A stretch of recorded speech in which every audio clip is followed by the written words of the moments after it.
안녕하세요. 지난 8부에서 우리가 MS 그래프락 맡은 최신 프레임워크들이 어떻게 돌아가는지 그 속을 들여다봤었죠. 자, 이번 9부에서는요. 이론에서 한 걸음 더 나아가서 고성능 그래프락 시스템의 핵심 알고리즘을 처음부터 끝까지 직접 한번 만들어 볼 겁니다. 우리 지식 그래프에 숨어있는 패턴들을 찾아내서 RAG 성능을 정말 극한까지 끌어올리는 여정, 지금 바로 시작하겠습니다. 이번 시간의 목표는 아주 명확합니다. 보세요. 똑같은 지식 그래프, 똑같은 질문인데 알고리즘을 하나씩 추가할 때마다 정확도가 72%에서 81%로 그리고 최종적으로는 89%까지 수직 상승합니다. 그냥 기본 벡터 검색에서 시작해서 페이지 랭크로 순위를 한번 재조정해주고 마지막으로 커뮤니티 탐지까지 더했을 뿐인데 이런 극적인 변화가 생기는 거죠. 이게 바로 그래프 알고리즘의 진짜 힘입니다.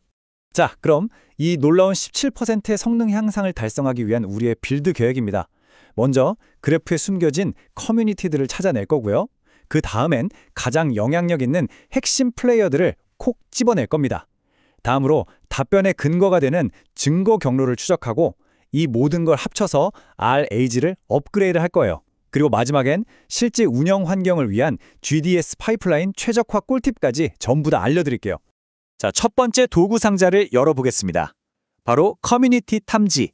거대한 그래프를 의미 있는 덩어리, 즉 클러스터로 나누는 작업인데요. 이게 검색과 요약의 효율을 극대화하는 가장 첫 번째 단추입니다. 이론적으로 커뮤니티가 뭐냐면요. 쉽게 말해 자기들끼리는 엄청 친한데 다른 그룹과는 별로 안 친한 그런 노드들의 묶음이에요. 이게 왜 중요하냐? 바로 마이크로소프트 그래프 RAG의 글로벌 검색이라는 기능이 이 커뮤니티를 먼저 찾고 각 커뮤니티를 요약하는 방식에 기반하고 있기 때문입니다. 그러니까 기초가 정말 탄탄해야 하는 거죠. 그럼 어떤 알고리즘을 써야 할까요? 대표 주자가 루베인과 라이덴이 있습니다. 루베인은 속도가 정말 빠른데 가끔 좀 이상한 품질이 보장 안 되는 커뮤니티를 만들 때가 있어요.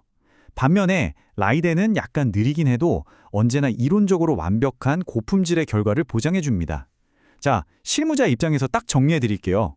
프로덕션 환경에서는 고민할 필요 없이 그냥 라이덴 쓰세요. 안정적인 품질이 속도보다 훨씬 중요하거든요. Neo4j GDS에서 작업하는 흐름은 정말 직관적입니다. 딱 3단계예요. 첫째, 그래프 프로젝션으로 분석할 그래프를 메모리에 샥 올립니다. 둘째, 알고리즘 실행으로 레이덴을 돌려서 각 노드가 어떤 커뮤니티에 속하는지 아이디를 계산하고요.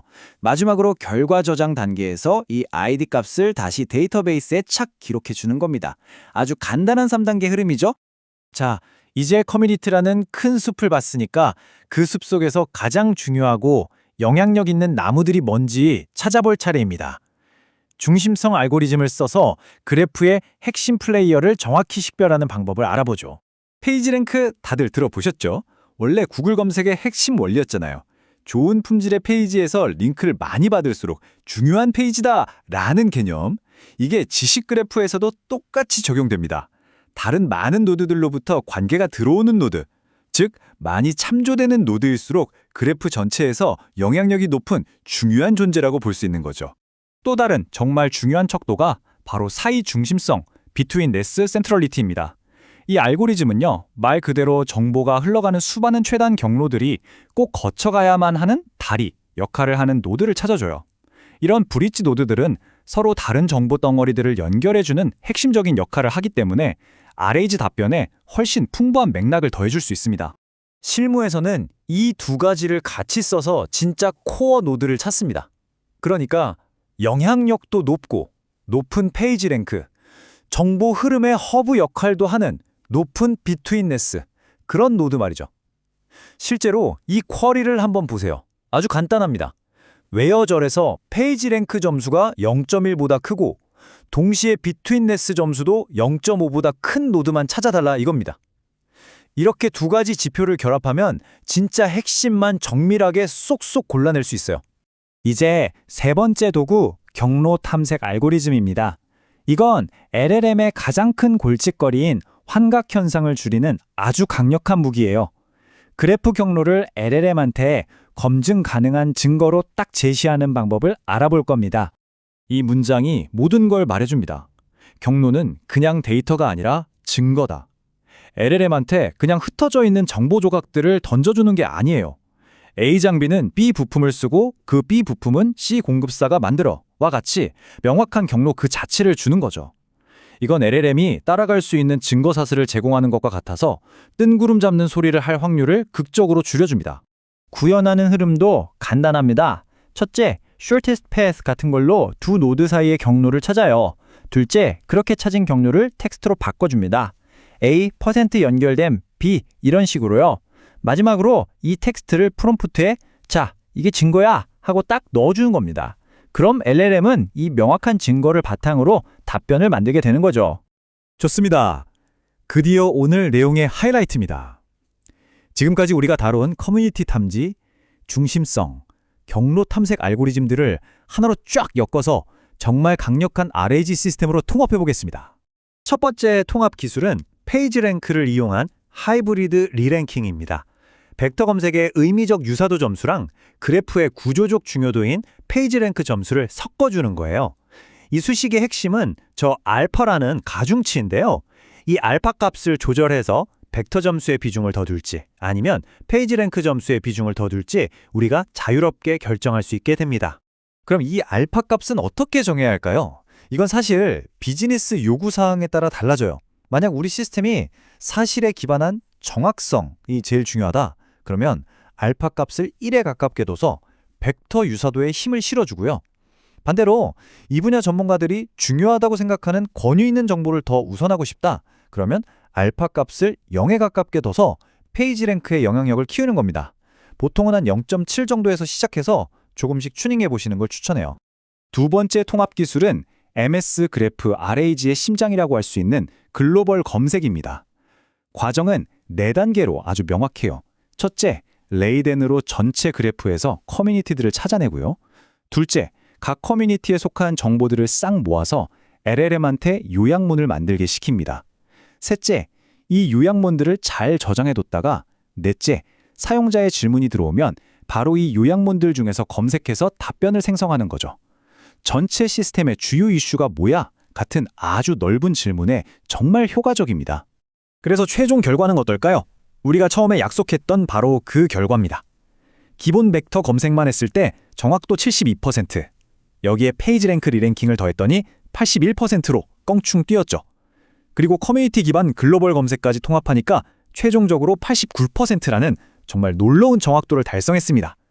다시 한번 강조하지만 데이터나 LLM 모델은 똑같아요. 우리 그래프 알고리즘을 추가한 것만으로 무려 17%포인트의 성능 향상을 만들어낸 겁니다. 엄청나죠? 자, 이제 마지막으로 전문가 레벨로 한번 넘어가 보겠습니다. 대규모 그래프 환경, 그러니까 노드가 수십, 수백만 개가 되는 환경에서 이런 알고리즘들을 어떻게 하면 효율적이고 안정적으로 운영할 수 있는지 그 GDS 파이프라인 최적화 팁을 알려드릴게요.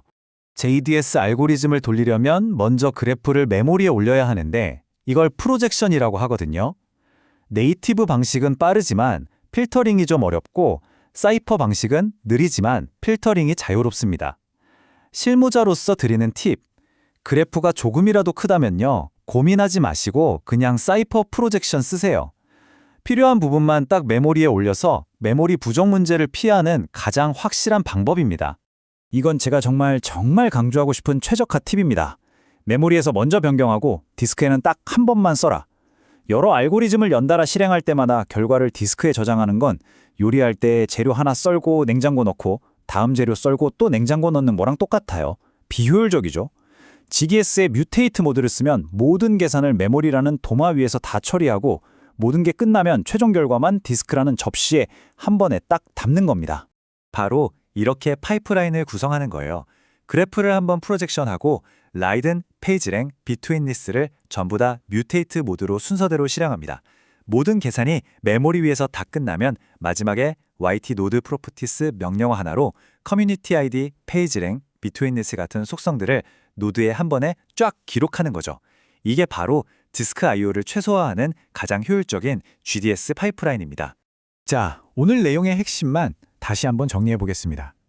첫째, 커뮤니티 탐지로 넓은 범위의 질문에 답하는 글로벌 검색의 기초를 다집니다. 둘째, 중심성으로 검색 결과의 순위를 다시 매겨서 중요도를 반영하고요. 셋째, 경로를 추적해서 LLM의 환각을 줄일 명확한 증거를 제공합니다.